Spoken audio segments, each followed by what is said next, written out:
Hello everyone, এখন আমি তোমাদের সঙ্গে পশ্চিমবঙ্গ মধ্য শিক্ষা পর্ষদ অনুমোদিত ক্লাস 8-এর যে ভূগোল বই, সেই ভূগোল বইয়ের 8ম অধ্যায়ে ভারত এবং তার প্রতিবেশী দেশ সম্পর্কে যে বর্ণনা আছে, সেই প্রতিবেশী দেশের মধ্যে মায়ানমার হচ্ছে একটা দেশ যেটা পূর্ব ভারতে অবস্থিত।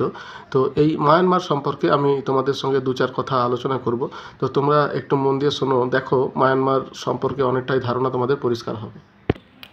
তাহলে দেখো মায়ানমার দেশটির কথা, এখানে মায়ানমার দেশটি যে অরেঞ্জ কালারের যেটা দেওয়া আছে গেরুয়া রঙে, এটা হচ্ছে মায়ানমার, অর্থাৎ পূর্ব ভারতে অবস্থিত।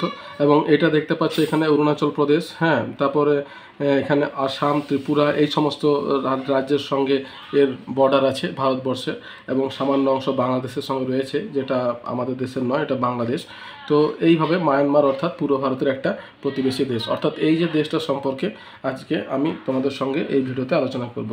তো দেখো এই যে মায়ানমার যেটা আছে, এখানকার যে পতাকা আছে, সেই পতাকা সম্পর্কে 2-4 কথা বলবো। এখানকার পতাকার ছবিটা দেখাবো এবং পতাকার কোনটার গুরুত্ব কি আছে সেটা সম্পর্কে এখন 2-4 কথা আমি তোমার সঙ্গে বলার চেষ্টা করব।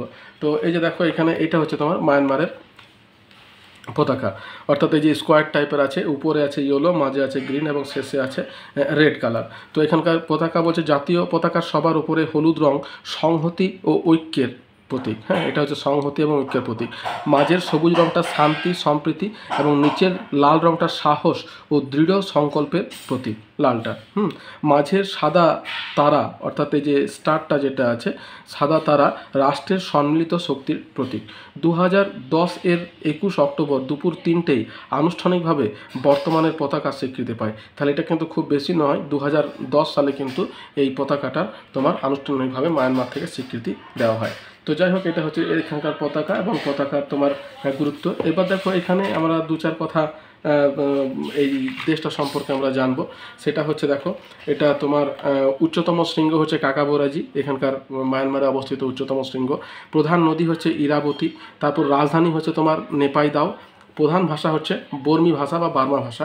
প্রধান কৃষিজ ফসল হচ্ছে ধান, ভুট্টা, জোয়ার, যব, তামাক, তৈলবীজ। এবং প্রধান শিল্প হচ্ছে চিনি, পাট এবং রেশম। অর্থাৎ বাংলাদেশের মতনই কিন্তু এখানে খনিজ সম্পদের অভাব আছে এবং ভারী শিল্প কিন্তু এখানে সেভাবে গড়ে ওঠেনি।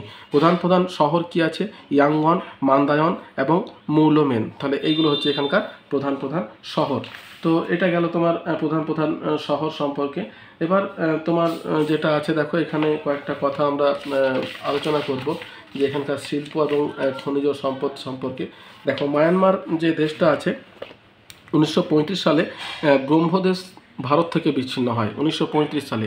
এটাও কিন্তু তোমার ভারতেরই অংশ ছিল, যেটা তোমার 1935 সালে বিচ্ছিন্ন হয়। 1948 খ্রিস্টাব্দে মায়ানমার স্বাধীন রাষ্ট্রে পরিণত হয় 1948 সালে। মায়ানমারের ইরাবতী উপত্যকাকে দক্ষিণ পূর্ব এশিয়ার ধান ভাণ্ডার বলা হয়। আফিং উৎপাদনে, আফিং অর্থাৎ এটা হচ্ছে তোমার ওই পোস্ত গাছ থেকে, আফিং উৎপাদনে মায়ানমার পৃথিবীতে শীর্ষ স্থান অধিকার করে। মায়ানমারকে সেগুন কাঠের দেশ বলা হয়, এখানে প্রচুর পরিমাণে সেগুন কাঠ পাওয়া যায়, তাই একে কিন্তু সেগুন কাঠের দেশ বলা হয়।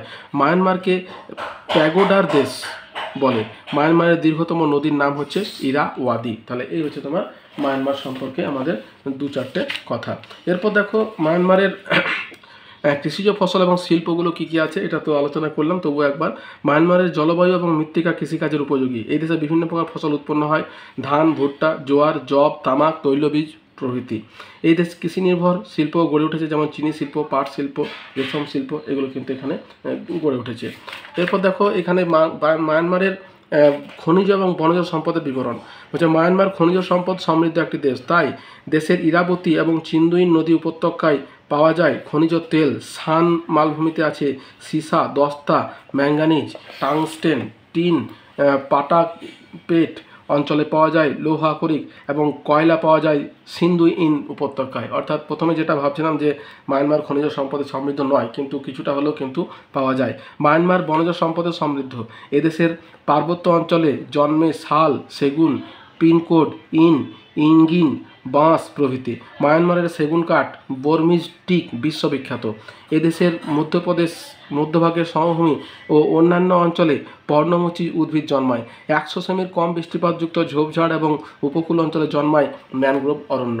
তাহলে এই হচ্ছে তোমার মায়ানমারের খনিজ সম্পদ এবং এখানকার শিল্প সম্পর্কে একটা ধারণা। এরপর দেখো এখানে কিছু কথা আছে, যেটা মায়ানমারের খনিজ সম্পদ এবং খনিজ সম্পদের বিবরণ। এটা তো আমরা খনিজ সম্পদ সম্পর্কে মোটামুটি একটা ধারণা পেয়েছি। এর বনজ সম্পদ সম্পর্কে দেখো, মায়ানমারের বনজ সম্পদে বিভিন্ন ধরনের অরণ্য রয়েছে, যেমন চিরসবুজ অরণ্য, অর্থাৎ নিরক্ষীয় প্রকৃতির যে অরণ্য বলছে, এই অরণ্যে জন্মায় গর্জন, চাপলাস, মেহগনি প্রভৃতি। পর্ণমোচী অরণ্য কী কী আছে? এই অরণ্যে জন্মায় অর্জুন, শাল, সেগুন প্রভৃতি, এবং এদেশে ঢেউ খেলানো তৃণভূমি কিন্তু দেখতে পাওয়া যায়। তাহলে এই হচ্ছে তোমার মায়ানমারের সম্পর্কে একটা প্রধান একটা ধারণা। এবার দেখো এখানে কয়েকটা কথা যেমন দেওয়া আছে, মায়ানমার খনিজ সম্পদে কিন্তু বেশ সমৃদ্ধ, অর্থাৎ আমরা খনিজ সম্পদে বাংলাদেশের মতো এটা কিন্তু নয়, ভুল ভাবছিলাম প্রথমে, এটা কিন্তু খনিজ সম্পদে যথেষ্টই সমৃদ্ধ, এবং এখানকার ইরাবতী এবং ইন্দুইন নদী অববাহিকায় খনিজ তেল কিন্তু পাওয়া যায়। এছাড়া টিন, সীসা, দস্তা, টাংস্টেন, মূল্যবান পাথর উত্তোলনে মায়ানমার বিখ্যাত।